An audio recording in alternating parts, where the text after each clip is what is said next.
சுவையான மரக்கறிகள், புதிய மீன் வகைகள், அதிரடி மலிவு விலைகளில் வாங்க வேண்டுமா? உங்கள் நம்பிக்கைக்குரிய தமிழர் கடை AK சூப்பர் மார்க்கெட் GmbH. தினமும் விசேட விலை கழிவுகளோடு தரமான உணவுப் பொருட்கள் விற்பனை செய்யப்படுகின்றன. அன்பான சேவை, சிறந்த தரம், அனைத்தும் ஒரே இடத்தில். தூர இடங்களிலிருந்து வருபவர்கள் முன்கூட்டியே உங்கள் வரவை உறுதிப்படுத்திக் கொள்ளுங்கள். AK super market GmbH, Martins Strasse 126 Biel. இது சுவிஸ் தமிழ் டிவியின் இன்றைய பிரதான செய்திகள். செய்தி ஆசிரியர் தேவாமதன். செய்திகளை வாசிக்கும் நான் துறையப்பா வினோத் கண்ணன். முதலில் தலைப்புச் செய்திகள். சுவிஸில் Airbnb வீடுகள் குற்றவாளிகளின் ரகசிய பதுங்குமிடமா? அதிர்ச்சி தகவல். பிரார்த்தனை கூட்டம் இரத்த களரியாக மாறியது. சூரிச்சில் அதிர்ச்சி தாக்குதல். 174 மில்லியன் சுவிஸ் பிராங்குகள் உதவி. பாலஸ்தீன மக்களுக்கு சுவிஸ் ஆதரவு தொடர்கிறது.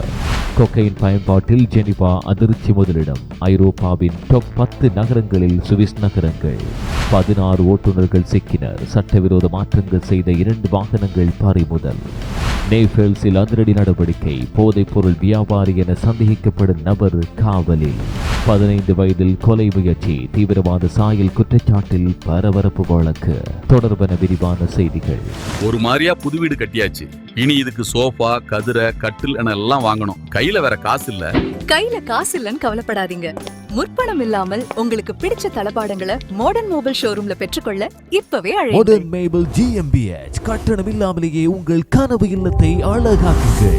Airbnb போன்ற சேவைகள் குற்றவாளிகளின் பதுங்கும் இடங்களாக பயன்படுத்தப்படுவதாக வெளியாகியுள்ள தகவல் அரசியல் மற்றும் பாதுகாப்பு வட்டாரங்களில் அதிர்வலைகளை ஏற்படுத்தியுள்ளது. மேற்கு சுவிட்சர்லாந்தில் முதியவர்களை குறிவைத்து மோசடி செய்ததாக சந்தேகிக்கப்படும் இளம் பிரெஞ்சு தம்பதியினர் தங்களது குற்ற செயற்பாடுகளின் போது வாட் மாகாணத்தில் உள்ள Airbnb வீட்டில் தங்கியிருந்தது விசாரணையில் தெரிய வந்தது. காவல்துறை தகவலின்படி அவர்கள் வங்கி அதிகாரிகளாக தொலைபேசியில் நடித்து நகைகள் மற்றும் பணத்தை பாதுகாப்பிற்காக ஒப்படைக்குமாறு முதியவர்களை ஏமாற்றினர். பின்னர் காவல்துறை சீருடை அணிந்த நபர் அந்த பொருட்களை பெற்றுச் சென்றதாக கூறப்படுகிறது. காவல்துறையினர் தெரிவிக்கையில் ஹோட்டல்களை விட Airbnb போன்ற தனியார் தங்குமிடங்களில் குற்றவாளிகளை கண்டறிவது கடினமாக இருப்பதால் அவர்கள் இந்த வசதிகளை திட்டமிட்டு பயன்படுத்துகின்றனர். சூரிச், பெர்ன், போன் மற்றும் சென்ட் காலன் உள்ளிட்ட பல வாகன காவல்துறைகள் மோசடி, திருட்டு, போதைப்பொருள் குற்றங்கள், விபச்சாரம் மற்றும் மனித கடத்தல் போன்ற சட்டவிரோத செயல்களில் ஈடுபட்டவர்கள் குறுகிய கால வாடகை வீடுகளை பயன்படுத்திய சம்பவங்கள் இருப்பதை உறுதிப்படுத்தியுள்ளன. இந்த விவகாரமானது தற்போது அரசியல் மட்டத்திலும் கவனத்தை ஈர்த்துள்ளது. ஜெனிவாவை சேர்ந்த தேசிய கவுன்சிலர் மௌரோ போஜியா தற்போதைய கண்காணிப்பு முறைகளில் பாதுகாப்பு குறைபாடுகள் இருப்பதாக எச்சரித்தார். Airbnb போன்ற தளங்களுக்கான கட்டுப்பாடுகளை வலுப்படுத்த வேண்டும் என்று கோரிக்கை விடுத்தார். ஆனால் கூட்டாட்சி மன்றம் தற்போதைய விதிமுறைகள் போதுமானவை என கூறி புதிய கட்டுப்பாடுகளின் அவசியத்தை நிராகரித்துள்ளது. சுவிட்சர்லாந்தில் Airbnb மற்றும் இதுபோன்ற ஆன்லைன் தங்குமிடங்கள் குற்ற செயல்களுக்கு பயன்படுத்தப்படுவது எவ்வளவு பரவலாக உள்ளது என்பதை கண்டறிய அதிகாரிகள் மற்றும் அரசியல்வாதிகள் தற்போது கூடுதல் ஆய்வுகளை வலியுறுத்துகின்றனர்.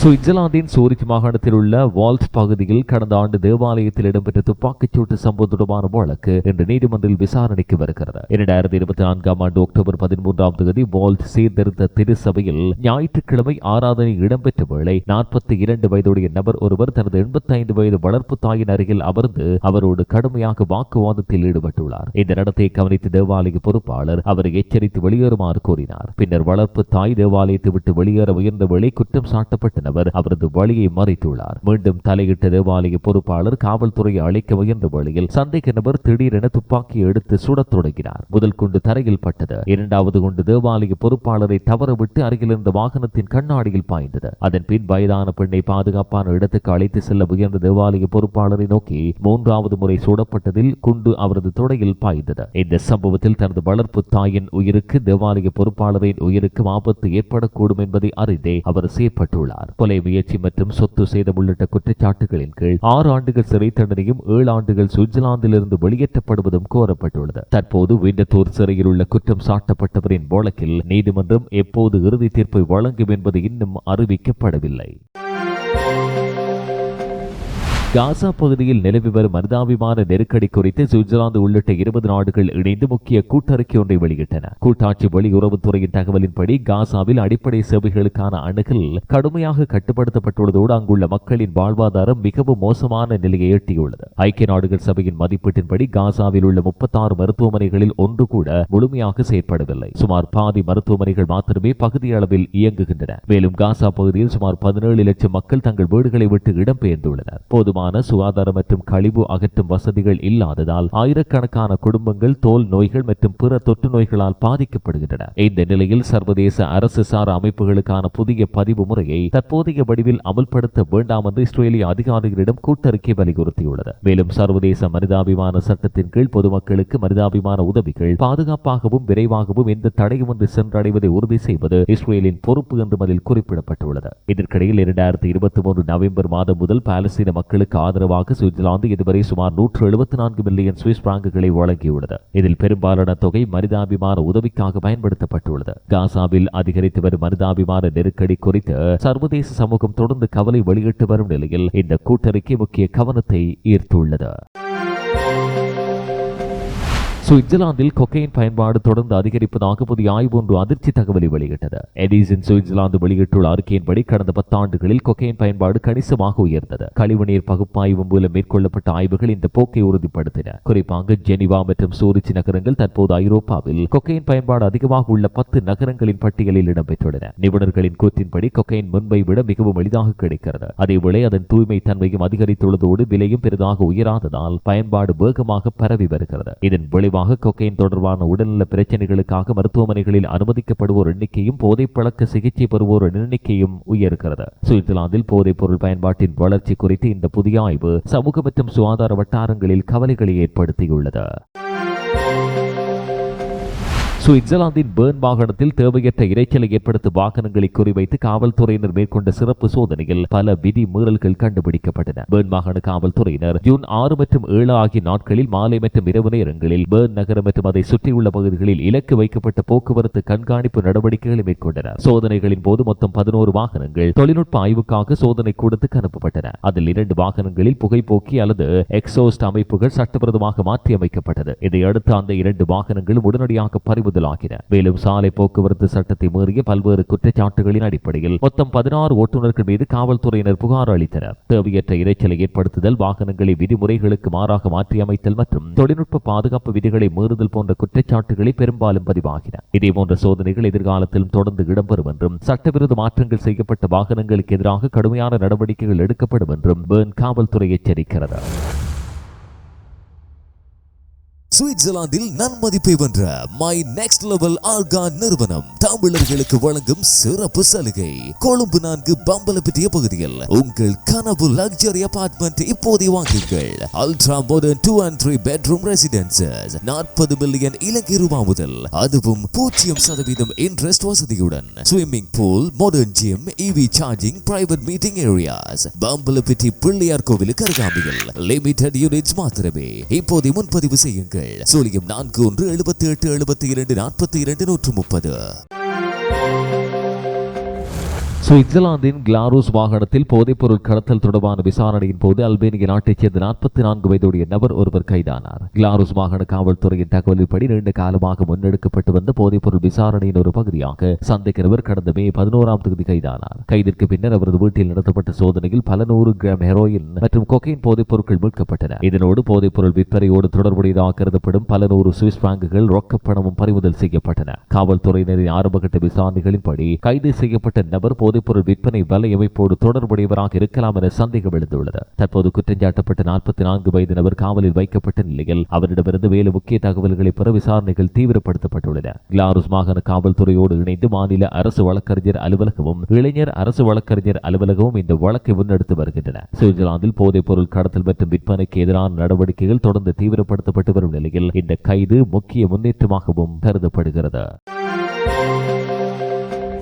சுவிட்சர்லாந்தில் பெரும் அதிர்வலைகளை ஏற்படுத்திய யூதர் மீதான கத்திக்குத்து தாக்குதல் வழக்கில் குற்றம் சாட்டப்பட்ட இளைஞர் தற்போது நீதிமன்ற விசாரணை எதிர்கொள்கிறார். டீல்ஸ்டோவ் மாவட்ட நீதிமன்றில் இடம்பெறும் இந்த விசாரணை ஒரு நாள் முழுவதும் நீடிக்கும் என எதிர்பார்க்கப்படுகிறது. வழக்கின் தீர்ப்பு வரும் ஜூலை 7ஆம் தேதி வழங்கப்பட உள்ளது. குற்றம் சாட்டப்பட்டவர் சம்பவம் இடம்பெற்ற வேளை 15 வயதுடைய சிறாராக இருந்ததால் விசாரணை பொதுமக்களுக்கு திறக்கப்படவில்லை என்று நீதிமன்றம் தெரிவித்தது. வழக்கின் விவரங்களின்படி 2024 மார்ச் 2ஆம் தேதி துனிசிய வம்சாவளியைச் சேர்ந்த சுவிஸ் இளைஞர் தெருவில் நடந்து சென்ற ஒரு ஆதோன் ஆர்த்தோடாக்ஸ் யூதரை கத்தியால் தாக்கி உயிருக்கு ஆபத்தான காயங்களை ஏற்படுத்தியுள்ளதாக குற்றம் சாட்டப்பட்டது. விசாரணை அதிகாரிகளின் கூற்றின்படி அந்த இளைஞர் இணையத்தின் மூலம் தீவிரவாத கருத்துக்களால் பாதிக்கப்பட்டு IS எனப்படும் இஸ்லாமிய அரசமைப்புக்கு விசுவாச பிரமாணம் செய்ததாகவும் கூறப்படுகிறது. இளைஞர் வழக்குரைஞர் சபை தற்போது அவர் மீது பல கொலை முயற்சி குற்றச்சாட்டுகளை முன்வைத்துள்ளது. அத்துடன் குற்றவியல் அமைப்பிற்கு ஆதரவளித்தல், வெறுப்பு மற்றும் பாகுபாட்டை தூண்டுதல் போன்ற கூடுதல் குற்றச்சாட்டுகளும் இடம்பெற்றுள்ளன. இந்த சம்பவம் சுவிட்சர்லாந்து முழுவதும் அரசியல் மற்றும் பாதுகாப்பு வட்டாரங்களில் பெரும் அதிர்வலைகளை ஏற்படுத்தியுள்ளது. சூரிச் பாதுகாப்பு இயக்குநர் மாரியோ ஃபஹர் உள்ளிட்ட சில அரசியல்வாதிகள் குற்றம் நிரூபிக்கப்பட்டால் தாக்குதல் நடத்தியவரை நாடு கடத்த வேண்டும் என வலியுறுத்தினார். இந்த வழக்கின் இறுதி தீர்ப்பை சுவிட்சர்லாந்து முழுவதும் பலரும் எதிர்பார்த்து காத்திருக்கின்றனர்.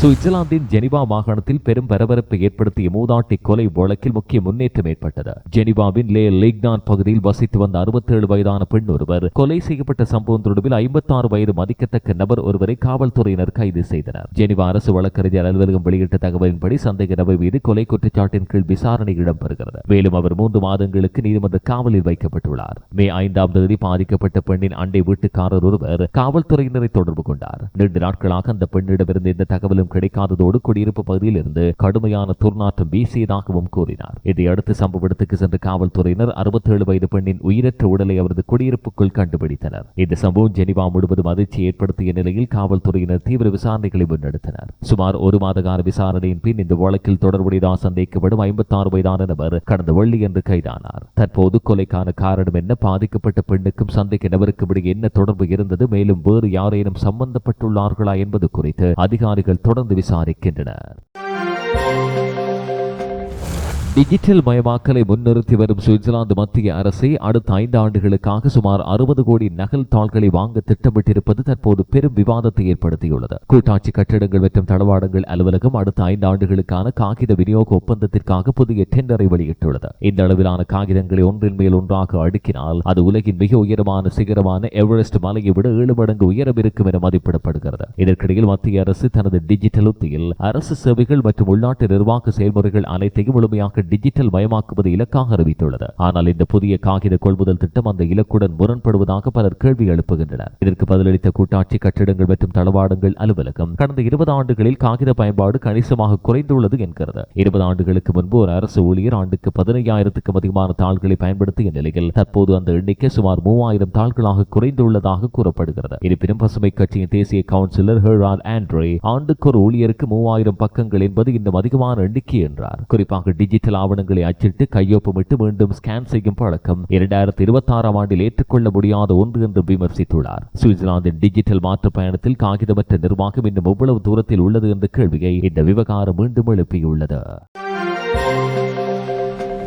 சுவிட்சர்லாந்தின் எதிர்கால மக்கள் தொகை கொள்கையை தீர்மானிக்கக்கூடிய முக்கிய வாக்கெடுப்பு ஒன்றை முன்னிட்டு நாடு முழுவதும் விவாதங்கள் தீவிரமடைந்துள்ளன. 2050ஆம் ஆண்டுக்குள் நாட்டின் மக்கள் தொகையை 10 பில்லியனுக்கும் குறைவாக கட்டுப்படுத்த வேண்டும் என்ற முன்மொழிவு குறித்து வாக்காளர்கள் இந்த ஞாயிறன்று தங்கள் முடிவை தெரிவிக்க உள்ளனர். சுவிஸ் மக்கள் கட்சியின் ஆதரவோடு முன்வைக்கப்பட்டுள்ள இந்த திட்டமானது மக்கள் தொகை வரம்பு மீறப்பட்டால் ஐரோப்பிய ஒன்றியத்துடனான முக்கிய ஒப்பந்தங்களை சுவிட்சர்லாந்து மறுபரிசீலனை செய்ய வேண்டிய நிலையை உருவாக்கக்கூடும் என கூறப்படுகிறது. ஆனால் இந்த முன்மொழிவுக்கு எதிராக பல்வேறு தரப்புகள் கடும் எச்சரிக்கைகளை விடுத்தன. குறிப்பாக சுகாதாரத்துறை மிகப்பெரிய பாதிப்பை சந்திக்கக்கூடும் என்று மருத்துவ மற்றும் சமூக நல அமைப்புகள் எச்சரிக்கின்றன. சுவிட்சர்லாந்தில் உள்ள பல மருத்துவமனைகள், பராமரிப்பு இல்லங்கள் மற்றும் சுகாதார நிறுவனங்கள் வெளிநாடுகளில் இருந்து வரும் திறமையான பணியாளர்களை பெரிதும் சார்ந்துள்ளன. உதாரணமாக ஜெனிவா பல்கலைக்கழக மருத்துவமனையில் பணிபுரியும் ஊழியர்களில் கிட்டத்தட்ட பாதி பேர் வெளிநாடுகளைச் சேர்ந்தவர்கள் ஆவர். இந்த நிலையில் குடியேற்றத்தை கட்டுப்படுத்தும் நடவடிக்கைகள் மருத்துவர்கள், செவிலியர்கள் மற்றும் பராமரிப்பு பணியாளர்களின் பற்றாக்குறையை மேலும் மோசமாக்கும் என்று அச்சம் எழுந்துள்ளது. மறுபுறம் இந்த முன்மொழிவை ஆதரிப்பவர்கள் நாட்டின் உட்கட்டமைப்பு, வீட்டு வசதி மற்றும் இயற்கை வளங்கள் மீது மக்கள் தொகை அதிகரிப்பு அழுத்தம் கொடுத்து வருவதாக வாதிடுகின்றனர். இந்த நிலையில் வெளியான சமீபத்திய கருத்து கணிப்புகள் பெரும்பாலான வாக்காளர்கள் இந்த முன்மொழிவை நிராகரிக்கும் மனநிலையிலேயே இருப்பதாக சுட்டிக்காட்டுகிறது. இருப்பினும் இறுதி முடிவு ஞாயிறன்று இடம்பெறும் வாக்கெடுப்பில் தான் தெரியவரும் என்பதும் குறிப்பிடத்தக்கது.